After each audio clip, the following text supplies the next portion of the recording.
Voilà, je vais vous parler de la 8e enquête que j'ai menée. Alors, elle s'intitule En quoi l'écologie est politique. Tout d'abord, nous allons définir d'où vient le terme écologie, en tout cas son étymologie. Il y a tout d'abord dans le terme écologie le terme éco, qui signifie, selon le Robert, je cite, maison ou habitat.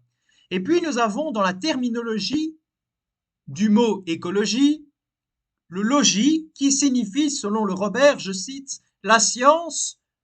Donc, si je peux résumer, l'écologie, c'est la science du logis, c'est la science en fait de la maison.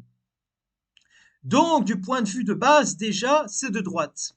L'écologie, c'est aussi la protection de la diversité des animaux et végétaux, et aussi, elle donne une explication qu'il peut aussi exister des interactions entre ces espèces. Cette science, que l'on appelle, enfin, c'est pas vraiment une science, mais c'est plus quelque chose qui peut se rapporter à l'écologie, c'est la biodiversité. Mais ce qui est quand même assez bizarre, c'est que d'un côté, les gauchistes nous parlent de diversité génétique au niveau des animaux, de la faune et donc de la flore, mais pas au niveau humain, où ils s'en tamponnent carrément. Car même s'il existe une seule espèce humaine, une humanité, il ne faut pas oublier qu'il y a plusieurs civilisations humaines de race. Les gauchistes, qui sont les premiers à défigurer des tableaux avec cette fièvre adolescente qui les définit tellement bien, car selon eux, la peinture sur les tableaux serait du pétrole, et donc polluante. Pourtant, ces gauchistes, qui sont si souvent habillés en Nike, en t-shirt, etc., il y a énormément de choses aujourd'hui qui sont dérivées du pétrole. Donc finalement, tant qu'à aller au bout du raisonnement et aller habiter au fond des bois sans confort, mais je suis sûr à 100% que pour rien au monde, ces bobos gauchistes ne seront capables de survivre là-bas, en mangeant que du quinoa ou en buvant que du lait de soja. Parce que dans la nature, s'ils connaissent assez bien la biologie, ben c'est la sélection naturelle. Nous avons ensuite le localisme, qui est intéressant, mais le problème, c'est qu'aujourd'hui, le localisme, pour certains gauchistes, est vu comme une forme de renfermement sur soi, car l'ère de la mondialisation et du village-monde, comme ils aiment tellement l'appeler, il est vital de d'abord consommer localement, mais aussi de saison et arrêter de faire venir des produits de très loin. Quand on sait qu'en plus, qu'avec le trajet, les produits seront encore moins frais.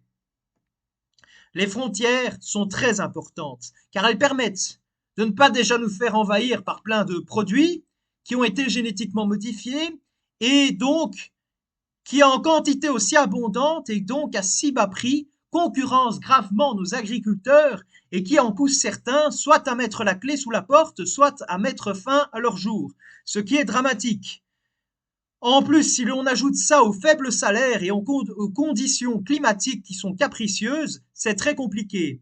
Alors certaines personnes pourraient me dire que les OGM permettent de produire des cultures qui pourront à l'avenir peut-être résister mieux au changement climatique, mais ça reste quand même des produits de merde, des produits que leur ADN a été modifié génétiquement, donc ce n'est pas bon pour la santé. Donc il faut choisir. Soit on a moins de culture, mais c'est plus du bio, et donc il faudra payer plus cher, soit on n'utilise que des OGM, mais alors notre santé va être beaucoup impactée. Ce rapport avec la nature et cette harmonie que l'on avait avec elle depuis pourtant des millénaires a brusquement changé depuis l'ère du pétrole, et je dirais même plus. Ce que les écologistes promeuvent comme étant la solution ultime de faire la décroissance est tout simplement impossible. Quand on sait, comme j'ai pu l'expliquer, que personne ne veut perdre du confort, même le plus acharné des écologistes, personne n'en est capable, ce sont des postures. La décroissance, si elle arrive, va être imposée par la force, par un état d'urgence, comme ce qu'il y a eu avec les attentats en France, avec les différents niveaux de menaces, en tout cas ce qu'il y a eu en France, même en Belgique, même dans toute l'Europe, ou comme au niveau du Covid-19, même si cela ne s'appelait pas vraiment un état d'urgence, de toute façon, on le sait très bien, ce n'est pas une théorie du complot. Le WWF, cela fait déjà depuis des années, qu'ils font du lobbying pour faire adopter un pass climatique. C'est même disponible sur leur site internet. J'ai mis dans les sources, vous pouvez aller regarder. Pour les dirigeants, enfin même pour les dirigeants, ils le savent très bien, tout le monde le sait qu'il y a une histoire de passe climatique. Mais on sait très bien qu'à terme, les gens ne pourront plus rouler tel nombre de kilomètres. C'est ça, c'est avec le pass climatique. Par jour, un genre de rationnement, de même pour la viande ou pour les végétaux. On sera dans un système à la sauce soviétique, de même pour l'électricité, ce sera un genre de pass citoyen comme en Chine. L'écologisme qui malheureusement devrait tous nous concerner, mais malheureusement la gauche en fait son cheval de bataille au détriment de la droite.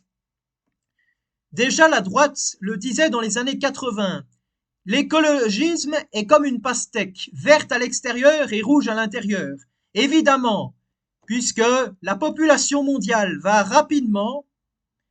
continuer à rapidement augmenter jusqu'à atteindre un pic autour, comme vous le savez, ils disent souvent qu'autour de 2050, il y aurait 9 milliards d'habitants, 2100, 10 milliards, même certains même parlent de 11 milliards. Le le WEF, donc le World Economic Forum, sur son site officiel préconise que nous mangions des insectes. Ce n'est pas une théorie du complot, c'est noté noir sur blanc sur le site internet à l'avenir, car notamment, c'est ce qui donne comme argument, il produirait moins de CO2, se reproduirait plus vite et serait plus nourrissant, et permettrait notamment de donner beaucoup plus de protéines. Mais évidemment, nos chers dirigeants ne se priveront pas une seule minute pour continuer à manger de la bonne viande et les meilleurs morceaux, car évidemment, ce sont les gueux qui doivent trinquer. Le problème, comme je vous l'avais déjà expliqué, déjà de par le passé, c'est que l'écologie est seulement dans les pays blancs, ce qui va résulter en l'affaiblissement avec la décroissance des blancs et une forme d'eugénisme avec cette pression écologiste de faire moins d'enfants pour les blancs évidemment, et pour les autres populations c'est open bar, all inclusive.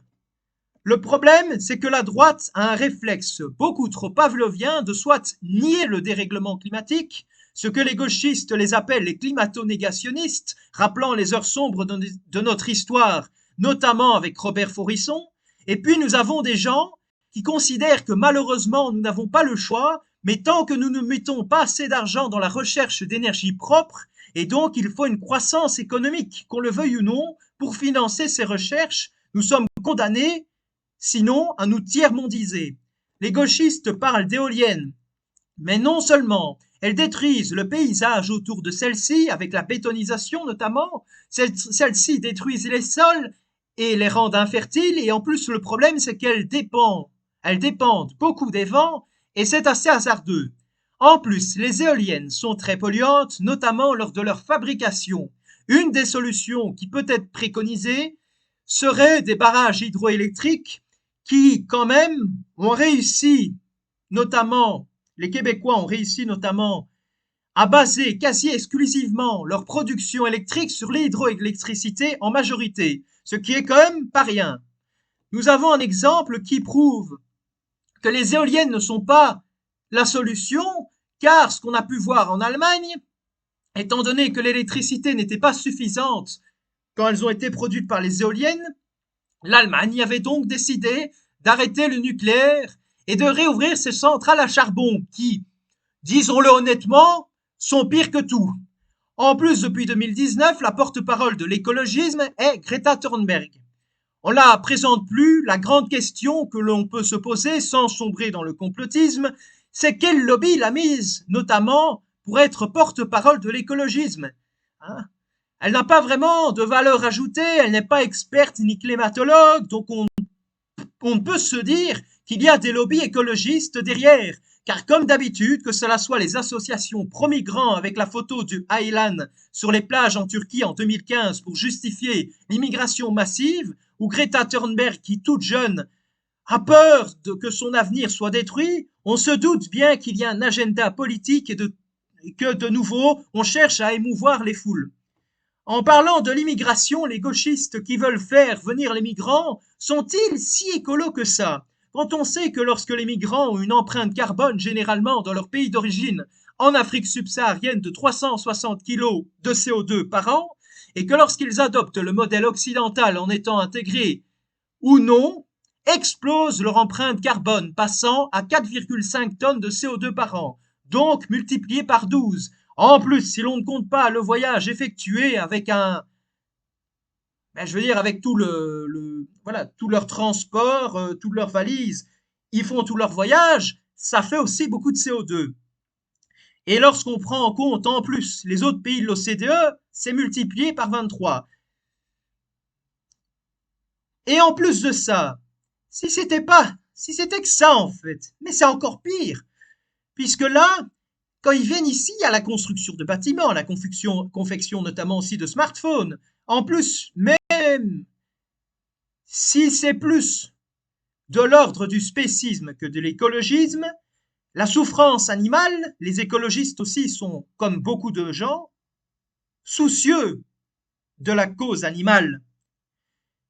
Mais la souffrance animale est aussi liée à l'immigration, car les populations musulmanes en venant en Europe importent leurs traditions et donc, par exemple, n'étourdissent pas le mouton lors de la fête de l'Aïd. Les extra-européens ont beaucoup plus tendance à polluer malgré les campagnes de lutte contre la pollution des déchets aux USA. Les descendants d'immigrés jettent plus leurs déchets que les Américains. Et soyons honnêtes, s'il fallait une preuve supplémentaire, les Blancs représentent la majorité des associations écologistes. Après la fureur adolescente des boomers durant les 30 glorieuses, les gauchistes écologistes essayent tant bien que mal de rectifier le tir, mais en vain, car leur idéologie est animée par le ressentiment et le gauchisme. L'écologie doit être avant tout de droite. Le problème aussi, c'est que certains écologistes font des prévisions depuis des années, catastrophistes depuis pourtant très longtemps. Beaucoup de ces prédictions ne se sont pas réalisées, et quand une seule s'est réalisée, alors là, c'est le coup de chance. Ils disent, vous voyez, on avait eu raison. En plus, leurs prédictions sont souvent jusqu'en 2100, hein, et donc c'est un avenir assez lointain pour qu'ils s'en lavent un peu les mains en disant, on a encore le temps, ne vous inquiétez pas. Et donc, nous, on voit pas le bout du tunnel. En plus, nous, les Européens blancs, on nous accuse de tous les maux, alors que le taux de fécondité le plus élevé vient des pays du tiers-monde. J'avais aussi parlé des éoliennes, mais les panneaux photovoltaïques et solaires ont besoin de beaucoup plus de matières premières, eux aussi, pour être fabriqués. Comme nous avons pu le voir notamment en 2003 avec les canicules qui ont secoué la France, et aussi plus généralement l'Europe, les vagues de chaleur sont de plus en plus fréquentes et de plus en plus intenses. Ce qui est malheureux, c'est que beaucoup de gens à droite refusent à le reconnaître. L'on remarque notamment sur le graphique de Météo France qu'il y a eu de moins en moins de records de froid depuis 1947, en dépit de plus d'épisodes caniculaires. Le plus gros problème, je dirais un gros problème, c'est qu'il y a une hystérie médiatique, comme à chaque fois, comme on l'a vu aussi dans les médias avec le Covid-19, qui en remet encore une couche, qui exagère. Ils veulent aussi faire vendre des journaux, hein, ça, c'est un titre plus accrocheur, voilà. Hein. Si dans les titres, ils disent par exemple, est-ce que, je sais pas, en 2030, il y aura plus d'eau, ben évidemment, ça va faire vendre plus les journaux que s'ils disaient, ouais, en 2300, il y aura plus d'eau, voilà. Donc, ça fait vendre plus les journaux aussi. C'est toujours le côté un peu, c'est comme sur YouTube, hein, le côté un peu pute à clic. Hein.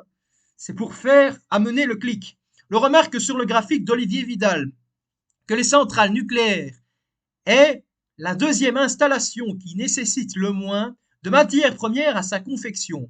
Comme je vous l'avais expliqué plus haut, il est nécessaire de trouver des énergies plus propres. L'une des énergies les plus prometteuses est la fusion nucléaire, qui non seulement produit une énergie beaucoup plus propre, car elle ne renvoie pas de déchets radioactifs de longue durée de vie, et produit beaucoup plus d'énergie que la fission nucléaire. Mais malheureusement, celle-ci n'est pas encore au point aujourd'hui, de même qu'il n'y aurait plus aucun risque d'accident nucléaire, car tout simplement, lorsqu'il pourrait y en avoir de fusion nucléaire, le plasma refroidira directement le réacteur, empêchant qu'il y ait une réaction en chaîne et donc une catastrophe. Et finalement, j'aimerais revenir sur un point qui, à mon humble avis, est très important à traiter. Ce sont les publicités, le greenwashing des entreprises, car beaucoup d'entreprises se drapent derrière des idéaux nobles de vouloir sauver la planète et de suivre le mouvement écologique pour ouvrir de nouveaux marchés et donc de se faire un maximum de bifetons. Mais finalement, jamais. On a été autant assaillis de toutes parts, dans les pubs, à la TV, sur Internet et YouTube. On n'a jamais été autant assaillis de pubs, que ce soit sur Internet ou YouTube, que certaines plateformes aussi ou sites Internet comme YouTube interdisent les bloqueurs de pubs, pourtant que beaucoup de gens utilisent, car constamment harcelés parce que cette plateforme YouTube prétexte que cela ne donnerait plus d'argent aux créateurs de contenu si l'on bloquait les pubs. Alors déjà de base, si l'on regarde YouTube, moi qui suis youtubeur, tous les créateurs de contenu, mais ça j'en parlerai plus dans une autre enquête, la plupart des créateurs de contenu qui dénoncent que ça soit le changement démographique de notre société, le coronavirus, ou même la pédocriminalité, qui dénonce la pédocriminalité, sont soit shadowban, soit ils sont démonétisés. Donc arrêtez de me raconter des couillonnades, parce que les gens qui jouent à des jeux à la con et qui ont des millions d'abonnés, eux, est-ce que ils font avancer la vérité? Je sais pas. Voilà. Ces gens-là qui, certes, ils divertissent les foules, c'est bien, mais ils endormissent la population. Donc, ils endorment la population. Donc, c'est pas fameux non plus, hein. C'est pas fou non plus. Et donc, les, on sait très bien que ces pubs coûtent très cher. Les agences de publicité doivent mettre des millions pour la publicité, surtout pour les grosses boîtes. C'est pour cela qu'elles proviennent majoritairement de grosses entreprises, parce que les TPE et les PME ne peuvent pas se le permettre. Et en plus, ces bloqueurs de pub, comme par exemple AdBlock sur YouTube, ne, ne peuvent plus supprimer, comment dire, YouTube ne peut pas supprimer les bloqueurs de pub. Parce que non seulement cela viole la vie privée des utilisateurs, compte tenu du fait que c'est un genre de logiciel espion qui s'immisce dans la vie des gens, qu'ils utilisent pour détecter s'il y a de blocs, rendant alors quasiment obligatoire soit la souscription à un abonnement YouTube Premium, soit se faire assaillir par les pubs. Le problème, c'est que cela ne s'applique pas seulement au site internet, que heureusement avec AdBlock, on peut encore enlever les pubs pour l'instant, mais les gens qui regardent encore la TV, ils ont beau souscrire à un abonnement, ils auront toujours autant de pubs, notamment en décembre 2021 où en France, il y a eu une évolution exponentielle du nombre de pubs de près de 20,3% depuis 2020. Et le pire, c'est que l'on retrouve les pubs partout, que cela soit sur les maillots des cyclistes, sur des affiches publicitaires, au magasin, etc.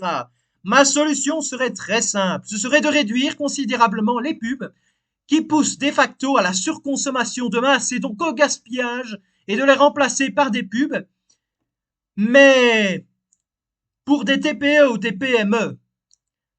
Puisque de toute façon, quand l'on va par exemple chez Aldi ou chez Colruyt, Mediamart, tout le monde les connaît, ces enseignes.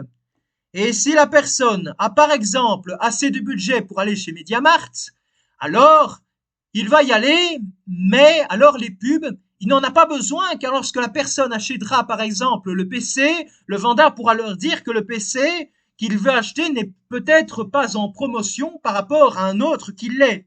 Et alors le consommateur choisira. En plus, ce sont toujours les consommateurs qui payent les pots cassés, car en France, notamment depuis un certain nombre d'années, ils ont des péages, car les autoroutes, comme vous le savez, sont privées. Maintenant, les dirigeants politiques veulent de nouveau faire payer les automobilistes. Avec ceux, notamment, faire payer aux automobilistes avec des voitures qui sont polluantes, le plus sur le papier. Sur le papier, c'est très bien. Mais malheureusement, cette stratégie du pollueur-payeur va aggraver la situation des ménages dans des situations malheureusement très précaires. Car déjà que de base, une voiture, ça coûte déjà très cher, avec toute cette taxe et tout le reste. Et en plus, s'ils doivent économiser pour une voiture neuve, cela va être très difficile au niveau du portefeuille. Et en plus, comme l'on sait, les plus gros pollueurs, ce sont les riches, comme le souligne Oxfam qui explique que, je cite, 1% des plus riches émettent autant de CO2 que 2 tiers de l'humanité. Si l'on applique alors cette théorie du pollueur-payeur, alors on doit surtaxer ces gens-là. Voilà, j'ai terminé mon enquête, maintenant je vais passer alors aux sources. Source, éco-définition, Le Robert, éco, dictionnaire, lerobert.com. Logis, définition, Le Robert, logis, dictionnaire, lerobert.com. La biodiversité, OFB. Qu'est-ce que la biodiversité? ofb.gouv.fr. Certains dérivés du pétrole, CAPP.ca. Les utilisations du pétrole, CAPP.ca. Le localisme de droite, toupi.org. Le localisme, toupi.org. Suicide des agriculteurs, Léo Chapuis. Anna K. Suicide des agriculteurs, une association tente d'enrayer la tendance en les accompagnant. Publié le 30 octobre 2023 à 18h53. France 3, france-tv-info.fr. Visionné le 29 décembre 2023. L'état d'urgence climatique, Carnéa, f2souche.com. Publié le 7 juin 2019 à 21h53. Visionné le 29 décembre 2023. Le pass climatique, wwf.fr. Pass climatique, sortir de l'impasse écologique, wwf.fr. Visionné le 29 décembre 2023. WEF, Why we need to give insects the role they deserve in our food systems. weforum.org. Publié le 12 juillet 2021, visionné le 29 décembre 2023. Certains des avantages des éoliennes. Adeline M. Les avantages et inconvénients de l'énergie éolienne. Publié le 6 avril 2020. Totalenergie.fr. Visionné le 29 décembre 2023. Économie.gouv.kc.ca. Les barrages hydroélectriques. Économie.gouv.kc.ca. Visionné le 29 décembre 2023. L'Allemagne, les poings et les mains liés par la Russie et par la fermeture des centrales nucléaires. Renan Planchon. En réactivant ses centrales à charbon, l'Allemagne va être un responsable important de la dégradation du climat. Le Figaro.fr. Publié le 27 mai 2022 à 18h26. Mise à jour le 27 mai 2022 à 19h34. Visionné le 29 décembre 2023. Écologie versus immigration. Nicolas Faure, l'immigration est-elle écologique? Wild Side. Numéro 4, publié le 4 juin. YouTube.be, visionné le 29 décembre 2023.